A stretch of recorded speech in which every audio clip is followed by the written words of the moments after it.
Bonjour à toutes et à tous, on se retrouve aujourd'hui pour une petite vidéo V-Rising à travers laquelle je voulais aborder quelques thèmes, quelques mises à jour et j'ai été pas mal absent en fait ces dernières semaines et je voulais vous parler un peu de ce qui s'est passé au niveau de ma progression et de ma progression avec Ursidus sur ces dernières semaines.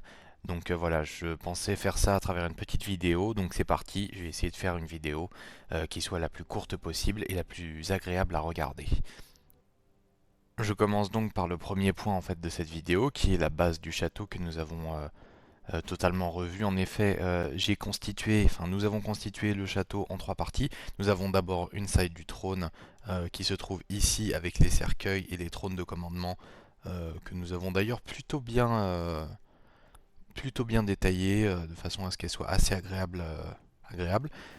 Donc ça c'était pour la première salle. Nous avons le rez-de-chaussée et l'arrivée en fait quand on arrive au château directement par les portes depuis la route. Pour rappel, notre château est situé ici, donc dans cette zone en trois parties qui est qui est vachement efficace, qui est très bien. Par ailleurs, du coup, nous avons trois téléporteurs. Le téléporteur bleu nous permet d'accéder à la salle des coffres où nous avons tout notre matériel en cours que nous utilisons hyper fréquemment pour comment dire, crafter des items, etc. Nous avons également le téléporteur jaune qui nous permet lui d'accéder aux machines de fabrication, par exemple aux fourneaux, aux enclumes, etc. Et on arrive dans cette salle qui est en deux parties avec la partie couture, etc. qui est située à l'arrière. Bon voilà, ça c'était pour la base et les téléporteurs. Je vais vous faire un petit point au niveau du reste de la base. On a un hall principal en fait qui est constitué comme ça d'entrée qui nous donne accès en fait à différentes fonctions comment dire d'ateliers de raffinage etc. Donc là nous avons par exemple table lapidaire, fabrique de bijoux et fabrique d'artisanat. Donc voilà, et on est dans une espèce d'édifice principal avec ici la porte qui donne accès aux serviteurs. Donc on a 5 serviteurs dans cette base là et 5 dans la base secondaire. Et le cœur du château qu'on a essayé de planquer un peu ici pour être le plus discret possible on va dire. Parce qu'on sait qu'on peut avoir une prise sur ce serveur de notre château. Quelque chose qu'on redoute particulièrement. Je vais essayer de vous faire un petit tour à l'extérieur du château. Donc voilà, on se retrouve à l'extérieur du château. J'ai de la chance, il fait nuit, je peux voler en chauve-souris. Alors, du coup, en fait, la base, vue de l'extérieur, elle est composée comme ça. La grande salle que vous voyez ici, c'est la salle du trône. Et plus loin, ici, c'est la salle des coffres. Donc moi, pour rendre les raids plus difficiles pour les équipes ennemies, j'ai eu l'idée de concevoir une espèce de labyrinthe qui part d'en bas ici avec des couloirs, des longs couloirs qui nous amènent dans un dédale qui est jonché de portes et j'ai mis des pièges comme des banshees et des moustiques pour ralentir la progression des ennemis qui tenteraient de nous raid. Et voilà, donc là je peux vous faire un petit exemple rapide en me posant ici, hop, là par exemple, si je traverse ces portes, j'ai laissé volontairement un espace ici pour qu'on puisse intervenir au cas où. Là par exemple il y a des moustiques qui attaquent les raiders si jamais il y a un raid. Donc voilà. Donc ça c'était pour la base dans les grandes lignes. Hein. Je suis pas allé au détail, mais comme ça permet d'avoir un petit aperçu de ce qui se passe. Au niveau de la présentation de mes sorts à présent, si vous voulez bien, du coup j'utilise deux sorts principaux qui sont la Nova de glace, sur laquelle j'ai équipé d'excellents bijoux pour me permettre de répéter les sorts en boucle. J'utilise également le sort néant que je trouve très puissant avec une amélioration pour générer 3 boucles de feu supplémentaires et brûler les ennemis. On peut également le lancer deux fois de suite. Pour mon ulti, j'utilise ça. Je me souviens plus du nom d'ailleurs, qui est Déluge Chaotique, qui permet d'envoyer des projectiles de feu qui font extrêmement mal sur les boss. Au niveau du voile, enfin du dash entre guillemets, c'est ça. J'ai pris le dash chaotique, qu'on peut répéter deux fois, qui explose et qui crée une illusion.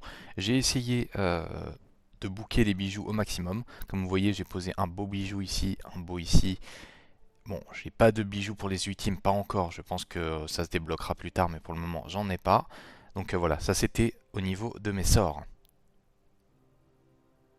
Au niveau de la progression générale, comme vous pouvez voir, on est assez avancé sur le jeu. On a énormément charbonné les boss. Donc on a fait absolument tous les boss, sauf Adam, le premier-né, que pour l'instant on n'a pas réussi à battre, et évidemment le boss de fin Dracula, souverain immortel. Je ferai une vidéo à ce sujet.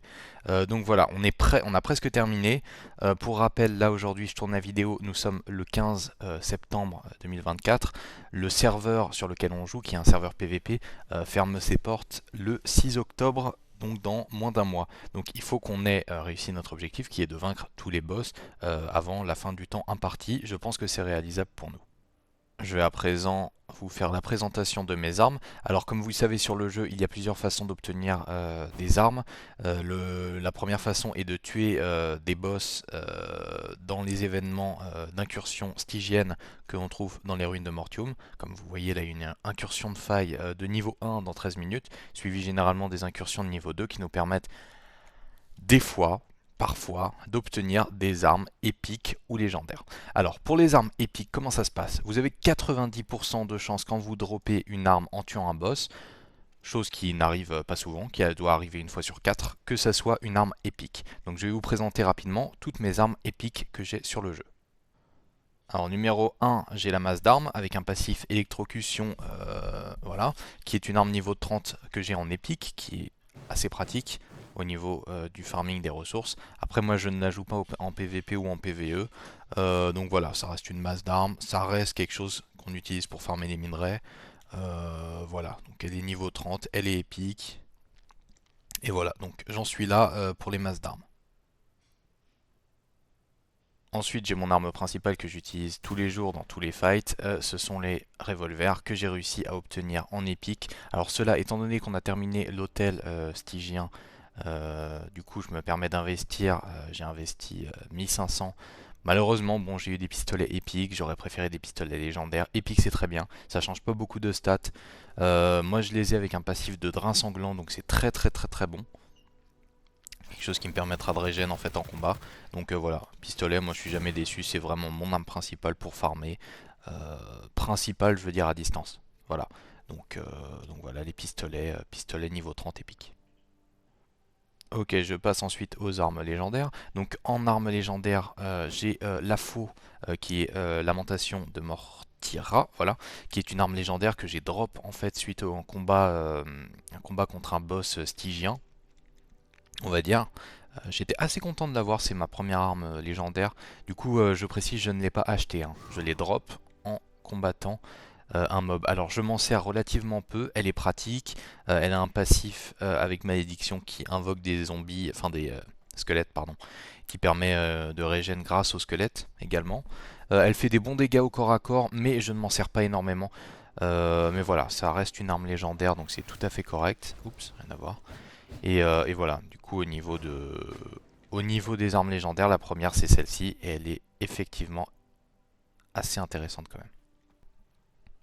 Je passe à ma deuxième arme légendaire qui est la Fossoyeuse. Alors c'est une épée légendaire que j'ai drop également. Je l'ai pas drop en tuant un boss celle-là, non, non, je l'ai drop, je l'ai acheté avec des éclats farmés chez le marchand vampirique. J'étais assez content parce que j'ai que 10% de chance d'avoir une arme légendaire. Au niveau du passif, j'ai encore un passif avec malédiction. J'avoue que ça m'arrange pas trop parce que je ne joue plus nécromant depuis pas mal de temps, donc voilà. Donc bon, ça, au niveau de l'arme, elle est très bien parce qu'elle est niveau 30 et légendaire. J'aurais préféré quelque chose qui est relatif au chaos par exemple parce que je joue énormément au chaos ou à la glace. Mais voilà, ça reste une épée légendaire donc c'est tout à fait correct. Ça fait tout à fait taf. Donc voilà, je suis quand même très content de l'avoir droppé. Je vais passer maintenant à mon équipement. Donc je suis level 89 quand je suis full équipé avec mon équipement actuel avec une arme de niveau 30 dans les mains. Alors je joue le plastron sinistre de chevalier, très intéressant parce que il augmente la santé max. Je trouve que c'est une stat qui est hyper importante, les PV. Donc voilà, donc c'est un plastron de niveau 8. Donc voilà, très intéressant. Au niveau des jambières, j'ai les jambières du même set sinistre chevalier. Donc voilà. Ça reste des jambières pareil qui augmentent les PV. Il y a un passif quand on en a deux qui augmente la santé max de 100. À voir sur le long terme, j'attends le déblocage de ces deux pièces pour les passer au rang suivant, mais il faut que je batte les deux prochains boss. Au niveau des bots, j'ai des bots sinistres de Dracula qu'on a débloqués en tuant, je crois, l'abomination ailée qui est un boss juste avant. Donc elles sont vachement bien parce qu'elles sont niveau 9, augmentation de santé, Voilà, il y a plein de passifs en fait qu'on aura au niveau 4 qui sont très intéressants. Moi j'adore ces bottes, franchement elles sont très complètes. Au niveau des gants, pareil, c'est des gants hyper quali, sinistres de Dracula, donc aussi niveau 9. Donc voilà, donc très efficace. J'ai une cape qui est complète, qui amène pas mal de petits bonus au niveau des résistances, etc. Vachement efficace.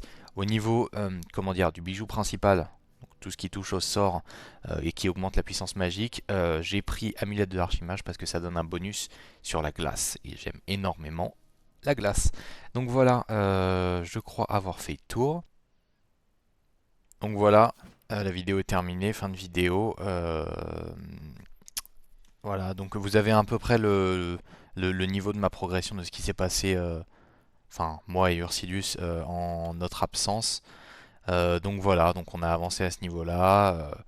Et voilà, tout simplement en fait. Bon bah voilà, on se retrouve très bientôt pour une prochaine vidéo où on va essayer de finir le jeu enfin, de finir les boss, etc. Et mettre fin du coup à cet arc. J'espère que vous avez apprécié la vidéo et n'hésitez pas à laisser un like, à vous abonner à la chaîne et tout, ça fait extrêmement plaisir. Donc voilà, prenez soin de vous. Et j'ai envie de vous dire bon dimanche et à bientôt. Ciao, bye.